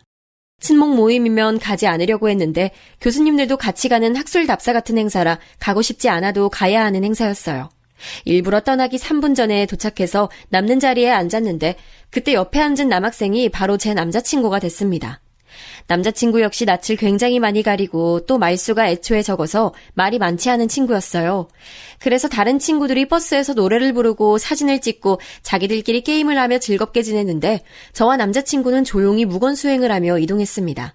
내려서 조를 짜서 이동하는데 우연히 같은 조가 됐고 그때도 버스에서처럼 조용히 둘이 붙어 이동했어요. 그러면서 계속 정신을 차려보면 남자친구와 저는 둘이 항상 붙어 있었고 이상하게 서로 아무 말도 하지 않았는데 마음이 편했습니다. 저만 그렇게 느낀 게 아닌지 남자친구도 제 옆에서 조용히 있었고 저희야 워낙 존재감이 없어서 남들은 우리가 붙어 있는지도 몰랐을 거예요. 저기 혹시 시간 괜찮으면 우리 이따 같이 밥 먹을래? 학교 앞에서. 돌아오는 버스에서도 같이 앉게 됐고 내릴 때 남자친구가 저에게 같이 밥을 먹자고 하더라고요. 나중에 들었는데 그때 저에게 말을 걸려고 혼자 머릿속으로 수십 번을 내뱉고 덜덜 떨리는 목소리로 말을 걸었다고 합니다. 사실 들은 입장에선 그냥 누군가가 저에게 말을 걸었다는 자체가 떨려 무슨 목소리였는지도 기억이 나지 않았지만요. 그렇게 첫 데이트 아닌 데이트는 학교 앞에 있던 분식집에서 같이 밥을 먹은 거였는데 먹으면서도 많은 말은 하진 않았습니다. 그냥 서로 이름 물어보고 사는 곳과 취미 정도 물어보고 바로 집으로 갔습니다. 그리고 다음에 학교에 갔을 때 남자친구는 제게 슬며시 다가와서 조심스럽게 약속을 잡았고 그렇게 우리는 연인 사이로 발전했습니다. 앞서 말했듯 워낙 존재감이 있는 사람들도 아니고 우리 과에 사람이 꽤 있는 편이라 다들 우리가 사귀는지 몰랐다고 생각했는데 나중에 들어보니 다 알고 있었다고 하더라고요. 저는 아무튼 오히려 그런 게 너무 편했습니다. 단체 생활을 그렇게 즐기는 편은 아니어서 남자친구와 둘이 수업을 듣고 밥을 먹고 시험 기간에는 도서관에 가서 공부하는 그런 생활이 참 안정감 있고 좋았어요. 남자친구의 성격도 저 못지않게 소심한 편이라 뭐 제가 신경이 쓰일 만한 짓은 하지 않았고 둘 다 술을 즐겨하는 편도 아니어서 전혀 연인 사이에 문제가 되는 행동은 하지 않았습니다. 성격 자체도 둘 다 온순하고 갈등을 회피하는 경향이 있어 크게 싸우지도 않고 아주 잔잔히 만났어요. 그렇게 저는 남자친구가 군대에 갔을 때도 조용히 면회도 가고 휴가 나오면 같이 밥을 먹으며 지냈는데 그때 지금의 시부모님을 처음 보게 됐답니다. 저는 첫 남자친구였던 그 학생이 바로 제 남편이 되었기 때문이죠. 사실 처음 시부모님을 뵀던 날이 너무나 강렬해서 잊고 싶어도 잊을 수가 없답니다. 남자친구가 말수가 매우 적다고 했잖아요. 제가 놀랐던 이유는 바로 시부모님은 더 하셨기 때문입니다. 안녕하세요. 정환이 여자친구입니다. 네, 안녕하세요. 반가워요. 얘기 많이 들었어요. 말씀 편하게 해주세요. 그래도 어른이니까 평소에 전혀 하지도 않던 인사를 용기를 쥐어짜내서 했더니 시부모님은 얼굴이 새빨개진 채로 대답하셨어요. 나중에 안 사실인데 시부모님도 두 분이 다 낯가림이 매우 심하고 부끄러움을 많이 타신다고 하더라고요. 그렇게 서로 또 무건수행을 하고 침묵 속에 남자친구를 면회하러 갔는데 전혀 불편하거나 하진 않았습니다. 제가 마음에 안 들어서 그러신 게 아니고 진짜 성향이 그런 분들이라 분위기 자체는 무겁지 않았거든요. 또 쓸데없이 말을 걸거나 그러셨으면 오히려 제가 너무 불편해서 당장 집에 가고 싶었을 것 같습니다. 그렇게 남자친구의 군대도 기다리며 저는 휴학도 하지 않고 바로 졸업하게 됐어요.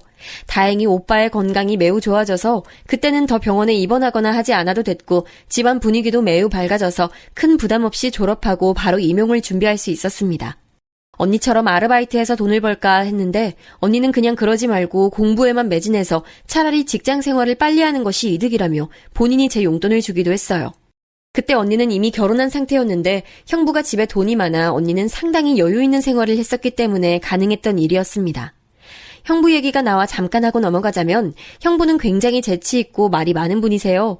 그래서 형부 덕분에 언니도 많이 밝아졌고 저도 형부와 얘기하면 재밌으니까 많이 웃게 되어 좋았답니다.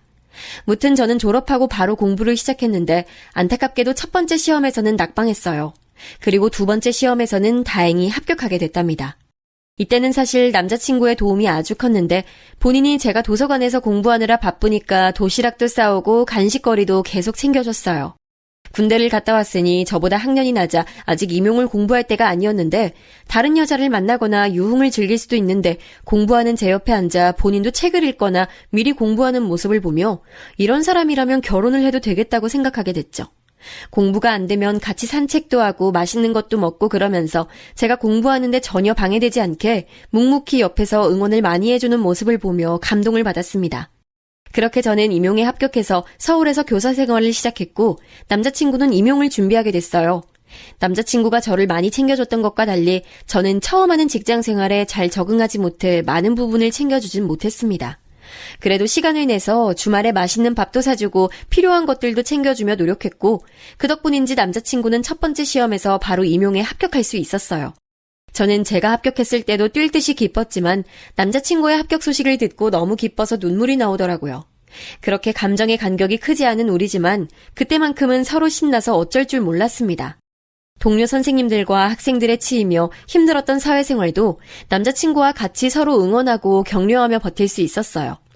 그렇게 3년을 일하고 남자친구는 저에게 결혼하자고 프로포즈를 냈고 바로 양가 허락을 받았습니다.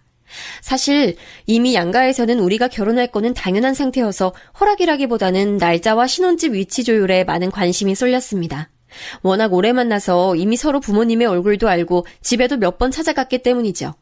3남매 중 막내였던 저와 달리 남자친구는 3남매 중 둘째였는데 위로는 형이 있고 아래로는 나이 차이가 꽤 나는 여동생이 있었습니다.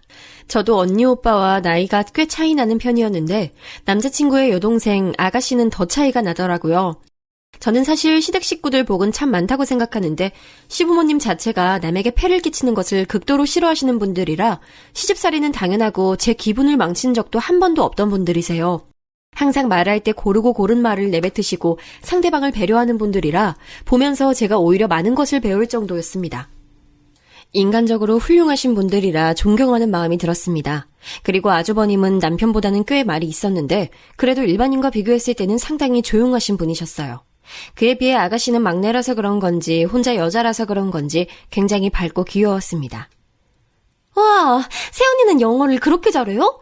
너무 신기하고 부러워요. 저도 영어 진짜 좋아하거든요. 그래요? 궁금한 거 있으면 언제든지 물어봐요. 저는 호주에서 살다 와서 영어로 의사소통하는 데는 문제가 전혀 없어요. 너무 멋있어요. 저도 기회가 된다면 해외에서 살아보고 싶어요. 안 그래도 요즘 그래서 외국 생활에 관해 관심이 아주 많거든요. 아가씨는 특히 영어에 관심이 많아서 저를 대놓고 좋아했는데 저한테 영어 관련으로 질문도 많이 했어요. 저야 직업이 선생님이니 물어보는 것에 대답해주는 것은 아무 거리낌이 없던 상태였고 아가가 귀여우니까 좋은 마음으로 과외 아닌 과외를 해주기도 했답니다. 다만 그 모습을 보신 시어머니가 아가씨에게 따로 언지를 줬던지 점점 그 횟수가 줄긴 했어요. 이 정도로 시부모님은 배려심이 아주 넘치는 교양 있는 분들이신데 문제는 따로 있었습니다. 이렇게 시댁 식구들은 잘 만났는데 문제는 형님이었어요. 제가 낯가림이 아주 심해도 확실히 교사 생활을 하며 그래도 많이 나아졌다고 생각했거든요. 그래도 막 엄청나게 밝은 편은 아니었고 오히려 아가씨처럼 아예 저보다 어리면 학생이라 생각이 들어 편하게 대할 수 있었는데 형님은 어른이니까 저도 모르게 경계를 하게 됐습니다. 그런데 형님은 사실 첫인상 자체는 아주 좋았어요. 어머, 동서될 뿐이구나. 서방님이 워낙 말이 없으셔서 항상 궁금했는데 반가워요. 안녕하세요. 잘 부탁드립니다. 아우, 내가 잘 부탁해요. 안 그래도 며느리끼리 통하는 게 많을 테니까 우리 친하게 지내요. 형님의 첫인상은 굉장히 밝았고 먼저 다가와주어 고마웠던 기억이 나요. 낯가림이 심한데 먼저 다가와주니까 저도 마음을 열게 됐고 같은 며느리니까 형님 말대로 친하게 지내고 싶었죠. 완전히 마음의 문을 닫고 살았던 10대도 아니고 저렇게 먼저 다가온 사람을 내칠 필요는 없었고 또 결혼하면 가족이니까 저도 고맙게 생각해서 따로 결혼 전부터 둘이 만나기까지 했습니다. 친구라고는 남편과 친언니 그리고 친오빠가 전부였던 저라 누군가를 밖에서 만나 밥을 먹고 카페를 간다는 게 되게 큰 의미였거든요. 동료 교사들과 친해도 직장 동료는 직장 동료라고 생각해서 그런 경험들이 처음엔 굉장히 좋았습니다. 형님은 저를 이끌고 서울에 있는 유명한 곳들을 많이 데려갔는데 남편 성향도 저와 같아 시끄러운 곳을 안 좋아했기 때문에 처음 겪는 경험들이 많았어요. 그래서 형님의 첫인상은 되게 좋았는데 문제는 결혼하고 난 이후였답니다. 시댁 식구들이 아가씨를 제외하고는 말수가 적은 편이라 상대적으로 시댁 식구들과 있으면 형님이 주로 말하는 사람이었어요. 형님은 원래 성격 자체가 말이 많고 활발해서 주도해서 말하는 것을 보면 저는 제가 말을 하지 않아도 되니 참 편하더라고요. 그런데 시간이 지날수록 형님이 말하는 수위가 많이 제 신경을 건들기 시작했습니다. 참는 것도 한계가 있더라고요. 그런데 그런 제 기분을 눈치챈 건지 남편이 살짝 알려준 사실이 있었습니다. 알고 봤더니 형님은 임용을 5번이나 떨어진 장수생이었다는 거예요. 우리 부부처럼 선생님이 되고 싶었는데 계속 떨어지기만 해서 선생님인 저에게 일부러 그러는 거였어요. 그 사실을 알고 나니 인간 대 인간으로 안쓰러운 마음이 들기 시작했습니다. 요즘 교사가 그렇게 대단한 직업은 아니잖아. 옛날엔 선생님이라고 하면 다들 좋게 봐줬는데 요즘은 그 정도는 또 아니니까. 아, 그렇다고 서방님하고 동서가 별로라는 건 절대 아니고. 오해하지 마. 둘은 너무 대단하고 또 멋져. 저런 식의 말을 하며 은근히 돌려서 욕하는 게 날이 갈수록 심해졌어요. 또 시부모님이 워낙 좋으셨던 것과 별개로 시댁은 명절에 차례를 지내고 또 제사가 있는 집이었는데 그럴 때마다 옆에서 형님은 저한테 딱 달라붙어 그런 시댁의 문화에 대해 욕을 많이 했습니다. 아니, 조선시대도 아니고 무슨 명절에 이렇게 차례를 지내? 진짜 촌스럽지 않아? 동서도 그렇게 생각하지? 언제까지 이래야 돼? 그래도 이렇게 지내고 나면 아버님이 용돈도 두둑하게 주시잖아요. 덕분에 친척들 얼굴도 볼 수 있고요. 전 마냥 싫진 않아요. 어머님도 저희 많이 챙겨주시잖아요. 누가 교사 아니랄까봐 좋은 말만 하네. 학교에서도 그런 식으로 말하지. 동서 진짜 재미없어. 며느리끼리는 이런 말도 해야 서로 가까워지는 거야. 실제로 시댁이 큰 집이라 온 가족이 명절이 되면 친척들이 시댁으로 오셨는데 시아버지는 그럴 때마다 저와 형님에게 미안하다며 매번 봉투를 챙겨주셨어요. 그리고 애초에 음식도 며느리들은 할 것도 전혀 없이 시어머니가 아가씨와 같이 준비하시고 저와 형님은 딱 그릇에 담기만 하는 그런 일만 했었거든요.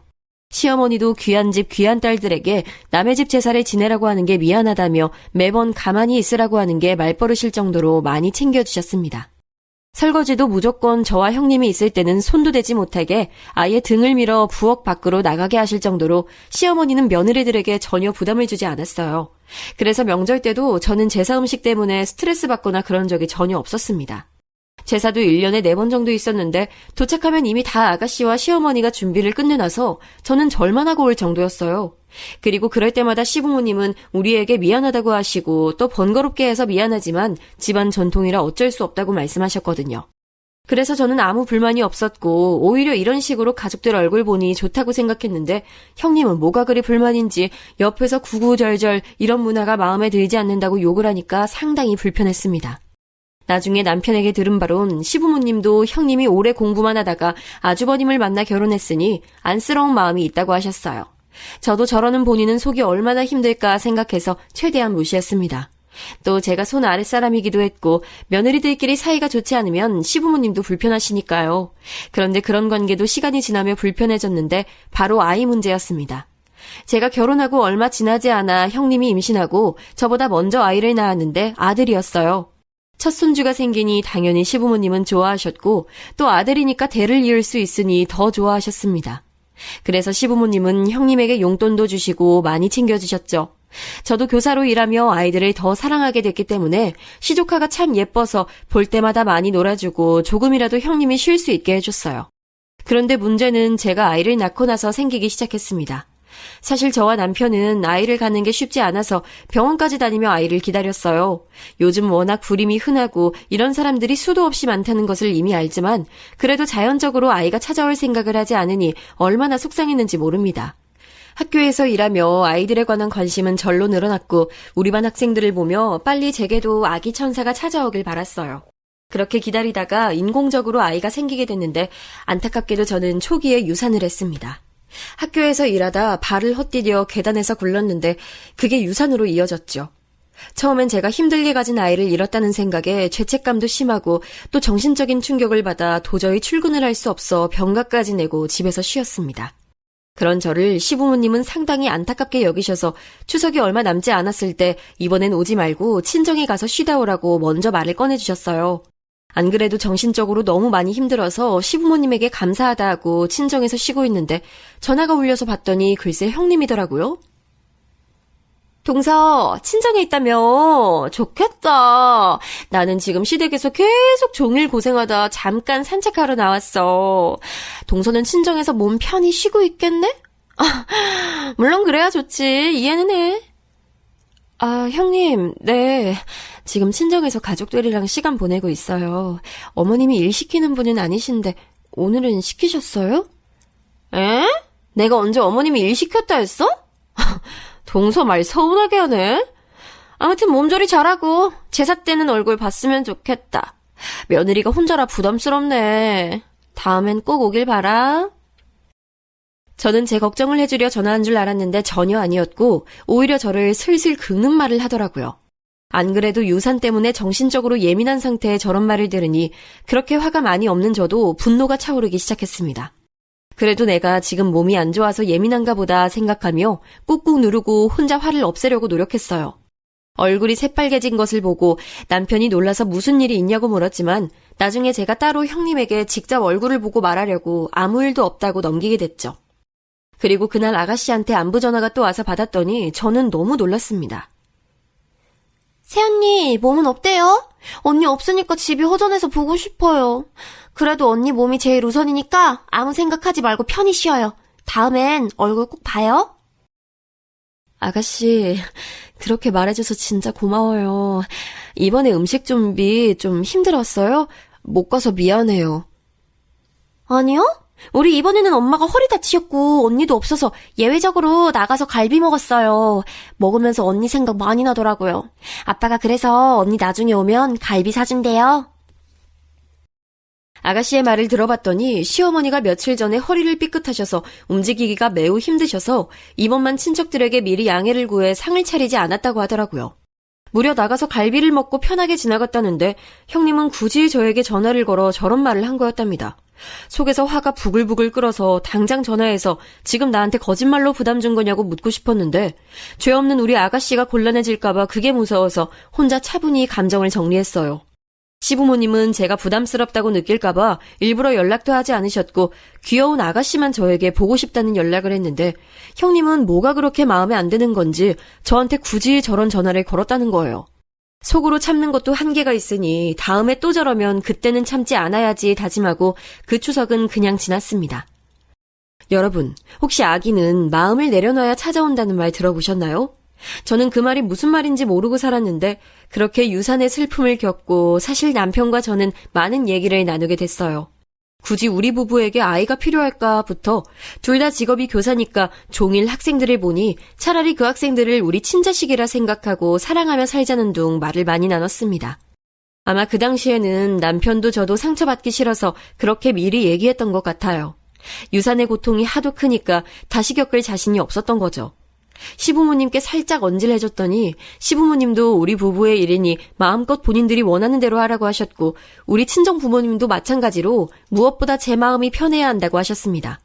그래서 아이 생각을 내려놓고 남편과 여행도 다니고 책도 읽고 공기 좋은 곳에 가서 경치도 구경하며 1년을 보냈어요.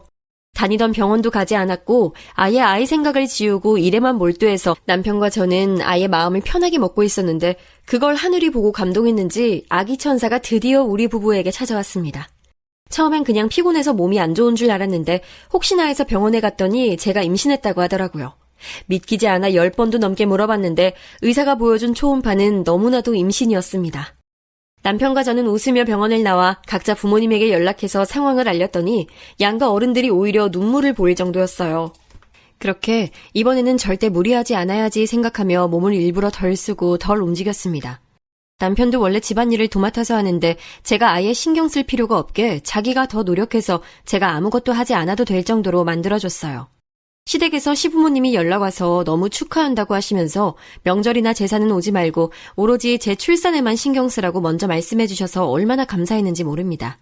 이때 형님이 소식을 들었는지 먼저 전화가 왔는데 일부러 받지 않으며 제가 먼저 피했어요. 그리고 저는 아주 건강하게 딸을 낳을 수 있었습니다.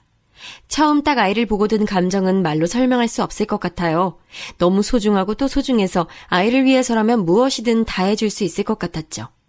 그렇게 저는 육아휴직을 바로 써서 들어갔고 편안하게 아이를 키우기 시작했습니다. 친정에서 제가 고생했던 것을 잘 알고 아빠가 도우미를 붙여줘서 비교적 편하게 키울 수 있었어요. 시부모님도 손주로 딸은 처음이니 우리 아이를 예뻐해 주셨습니다. 특히 아가씨는 본인과 같은 여자아이라고 너무 좋아하며 노골적으로 예뻐해 주셨어요. 여자애라 그런가 좀 예민한 것 같아? 우리 아들은 안 그랬는데. 아이마다 기질이 다 다르니까요. 전 상관없어요. 형님이 그때도 툭툭 던지는 말을 내뱉었는데 일단 제가 너무 행복하고 아이 보는 재미에 푹 빠져서 그러거나 말거나 그때는 신경이 쓰이지 않았습니다. 그러다 아이가 세 돌이 지나고 사건이 하나 터졌어요. 저는 제가 호주에서 살다 온 경험도 있고 또 영어 선생님이니 우리 아이 영어 교육은 직접 해주고 싶었습니다. 사교육에 맡기는 것도 중요한데 저는 아이가 일단 영어에 대한 부담감이 없길 바랐고 또 영어 실력에 대해 상당히 자신감이 있는 상태여서 직접 교육하기 시작했어요. 아이가 싫어하거나 따라오지 못하면 당연히 그만두려고 했는데 다행히 아이는 제가 실생활에 영어를 노출시켜주니 곧잘 따라하게 됐답니다. 그러다 그날은 설날이라 시댁에 다 같이 모였는데 식탁에 마침 사과가 있었어요. 아이가 그걸 보고 영어로 사과를 말하자 식탁에 앉아있던 아가씨가 눈을 동그랗게 뜨고 놀라더라고요. 어머 언니, 방금 들었어요? 세연이가 사과를 영어로 말했어요. 천재 아니에요? 아마 집에서 제가 간단한 단어는 영어로 말해서 그런 것 같아요. 천재까진 아니고 그냥 익숙한 거죠. 천재죠. 우리 서연이 진짜 너무 똑똑해요. 언니 닮아서 영어 잘하니까 얼마나 좋아요. 서연이는 진짜 복 받았어요. 아가씨의 기분 좋은 칭찬에 입이 귀에 걸려서 서로 대화하고 있는데 형님이 슬그머니 다가오더라고요. 그러더니 뭐라고 했는지 아세요? 그거 뭐 단어로 말하는 게 얼마나 대단하다고 그래. 그 정도는 애들 다 해. 우리 아들도 그건 하더라. 막 엄청 대단한 수준은 아닌데? 초등학생이니까 당연히 그 정도는 말할 수 있어야죠. 교육 과정상 그게 맞아요. 못 말하면 그게 문제인 거죠. 뭐? 지금 교사라고 나 무시해? 정도껏 해. 동서 가만 보면 우리 무시하는 거 그거 습관이야. 알아? 네? 아니 그게 아니고 형님이 먼저 우리 애한테 뭐라고 하셨잖아요. 그동안 꾹꾹 혼자 참아왔던 감정이 빵 터지는 계기였는데 제가 저한테 뭐라 하는 것은 참아도 우리 딸한테 뭐라 하는 것은 도저히 가만히 못 듣겠더라고요. 그래서 저도 모르게 순간적으로 욱해서 나간 말인데 사실 말하고도 너무 심장이 쿵쾅거리고 얼굴이 빨개지는 게 스스로 느껴졌습니다. 역시나 형님은 기분이 나빴는지 저에게 대놓고 뭐라 했는데 아가씨가 도중에 말려서 겨우 진정할 수 있었어요.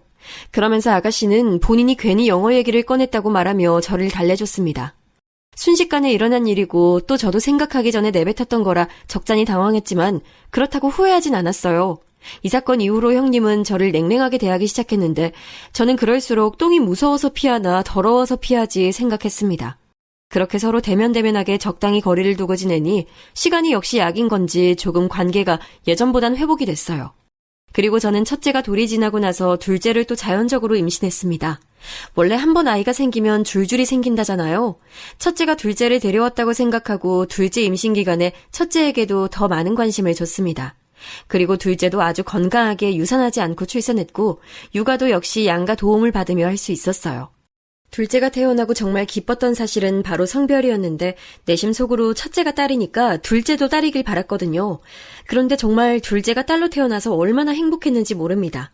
저는 언니도 있고 오빠도 있지만 사실 감정적인 교류는 언니와 더 깊고 또 같은 성별이 주는 안정감과 유대감이 남다르다고 생각하기 때문에 매우 기뻤습니다.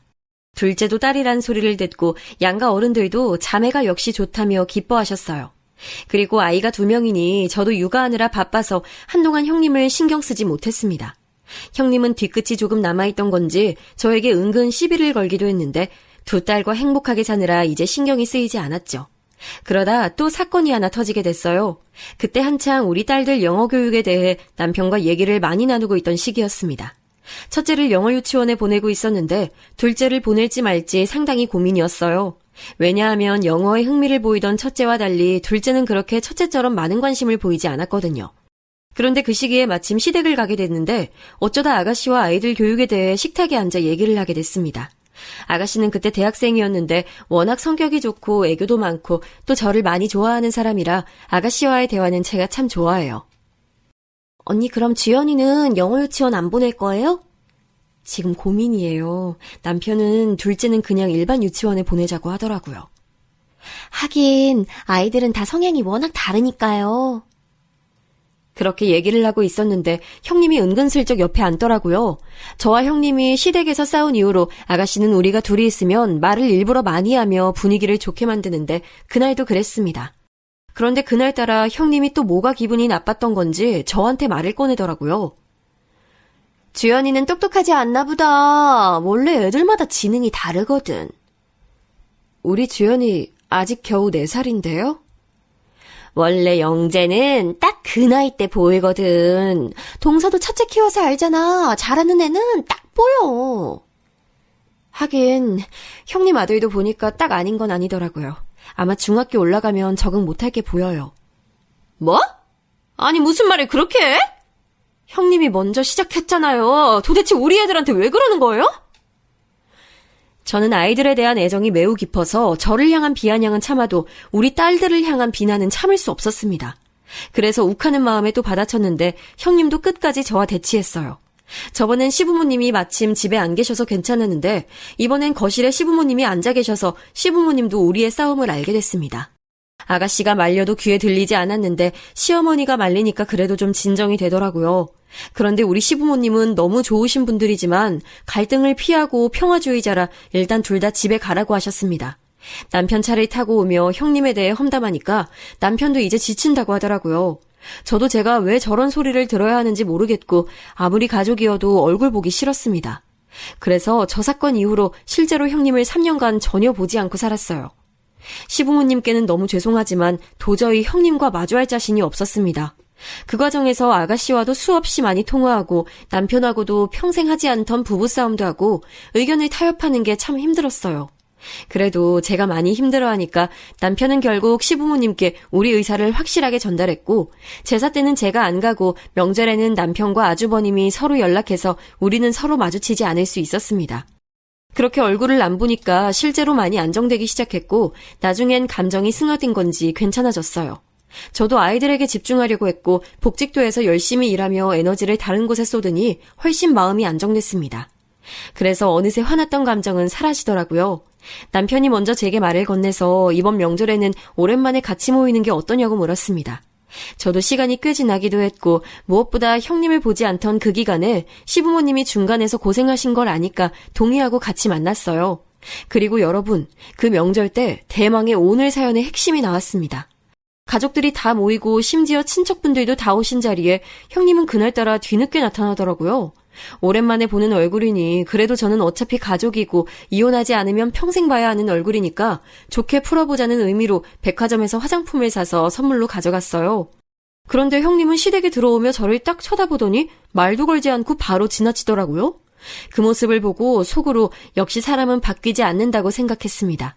그래도 가족이 다 모인 자리니까 최대한 웃으며 어른들 비위를 맞추고 있는데 형님이 제 앞을 딱 가로막더라고요.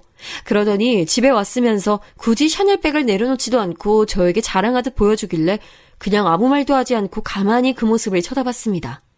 무슨 말을 꺼내야 할지도 모르겠고 사실 엮이고 싶지 않았는데 형님의 말이 너무 기가 막혀서 저는 처음에 제가 잘못 들은 줄 알았어요. 동서 오랜만이다. 그동안 어떻게 지냈어? 잘 지냈지? 그냥 일하고 애들 보고 똑같죠.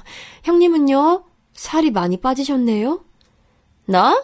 난 너무 잘 지냈지. 샤넬백도 사고 요즘 너무 행복해. 아, 근데 동서는 이런 명품 없지? 교사라서 돈 많이 못 벌잖아. 빌려줄까? 결혼식 가기 전에 얘기해. 이런 거 보면 교사 안 한 게 천운이야. 형님은 선생님을 안 한 게 아니고 못한 거 아닐까요? 5번이나 임용에 떨어졌으니 형님의 사정도 안타까워서 적당히 지나간 날들이 후회스러웠습니다. 사람의 열등감이 지나치면 저렇게 된다고 느낄 수 있는 형님의 모습을 보며 참 한숨이 나왔어요. 예전 같았으면 저도 아이들 얘기니까 아니니까 적당히 무시하려고 했는데 그때가 하필 친척들도 많았고 딸들이 제 옆에 앉아 있어서 가만히 무시하면 평생 이러고 살겠다는 생각이 확 들더라고요. 그래서 순간적으로 저 말을 듣자마자 제 입에서 1초 만에 맞받아치는 말이 나왔습니다. 전 사람 자체가 명품이어서 괜찮아요. 형님은 중국상 짝퉁만도 못하잖아요. 그것도 사실 가짜죠. 제가 집에 엄마가 물려준 명품백이 있는데 딱 봐도 가짜네요. 저는 사실 그냥 내뱉은 말이었는데 진짜로 가짜였는지 형님의 얼굴은 금방 새빨개지기 시작했습니다. 그런데 형님의 반응보다 제가 더 놀랐던 것은 바로 아가씨와 시부모님 반응이었어요. 장소가 시댁이라 저도 말하고 수습을 어떻게 할지 고민이었는데 아가씨가 글쎄 제 말이 끝나자마자 웃기 시작했습니다. 새언니 너무 멋져요. 하긴 교사가 뭐가 아쉬워요? 전 언니가 훨씬 대단하다고 생각해요. 그래, 속 시원하게 말 잘했다. 진짜 내가 아무리 좋게 넘어가려 해도 한두 번이지 도대체 언제까지 그럴래? 아니 나도 계속 임용 떨어진 게 안쓰러워서 그냥 넘어가려 했는데 적당히 해야지. 저는 시어머니가 저렇게 말할 줄은 꿈에도 몰랐습니다. 평소에 워낙 온화하시고 화도 절대 내지 않는 차분한 성정의 소유자셔서 그런지 이번에도 그냥 저와 형님에게 둘 다 진정하고 좋게 풀라고 하실 줄 알았거든요. 집안 분위기를 왜 이렇게 만드는 거야? 자격지심도 적당히 해야지. 눈 감아주는 것도 한계가 있어. 당장 내 집에서 나가! 그리고 시아버지의 마지막 말까지 죄다 제 편을 들어주시니 감사해서 몸둘 바를 모르겠더라고요. 형님은 가만히 얼굴이 불타는 고구마처럼 새빨개진 채로 가만히 있으니까 남편이 나서서 아주버님 보고 나가라고 했고 그렇게 시조카를 데리고 셋은 시댁을 나갔습니다. 시부모님은 저에게 그동안 고생 많았다고 저런 식으로 매번 저를 괴롭힐 줄은 몰랐다며 저를 위로해 주셨어요. 그래서 순간 감정이 올라와 눈물까지 났습니다. 남편도 옆에서 집사람이 그동안 마음고생 심했다고 앞으로 진짜 형님은 시댁에 출입금지를 해야 한다고 강력하게 주장했습니다. 그렇게 조용하고 차분한 시어머니는 제게 형님과 평생 마주치지 않아도 된다고 하시며 당신이 쭉 지켜본 결과 매번 피해자는 저였다고 편을 들어주셨습니다. 그래서 그 뒤로 어떻게 됐냐고요? 지금도 형님은 시댁에 오지 못하고 있어요. 아주버님과 시조카는 그래도 명절이나 제사 때 겨우 오긴 해도 형님은 발도 못 들인답니다. 덕분에 시부모님이 챙겨주시는 용돈은 저만 두둑하게 받고 있네요. 형님 한 명 없다고 마음이 얼마나 편한지 시댁에 가는 게 놀러 가는 것처럼 느껴지고 참 행복하게 지내고 있습니다. 형님은 저한테 개인적으로 전화가 오긴 했는데 제가 그냥 차단했어요. 남편에게 물어봤더니 남편도 아주버님이 계속 연락 온다고 하던데 그건 남자들끼리 알아서 하라고 했습니다. 저는 더 형님과 마주치고 싶지 않고 그냥 그 사람을 떠올리는 게 스트레스니까요. 이 사건을 겪고 친정에 가서 있었던 일을 말하니 우리 친정 부모님은 진짜 제가 저렇게 말한 게 맞냐고 계속 물어보셨습니다. 언니와 오빠는 제게 너무 잘했다며 칭찬해줬고 다들 얼마나 통쾌하게 여겼는지 몰라요. 예전에 소심하던 성격의 저는 이제 없고 할 말을 다 할 수 있는 사람이 되어 한층 성장한 기분이 들고 행복합니다. 사랑스러운 우리 두 딸도 자기 인생을 이렇게 사는 사람이 되길 진심으로 바라며 제 사연 여기서 끝내겠습니다. 개인적으로 아주 뜻깊고 통쾌했던 사연인데 여러분은 어떻게 느끼셨는지 모르겠어요. 들으시면서 한 번이라도 웃으셨으면 그걸로 저는 만족합니다. 들어주셔서 진심으로 감사합니다.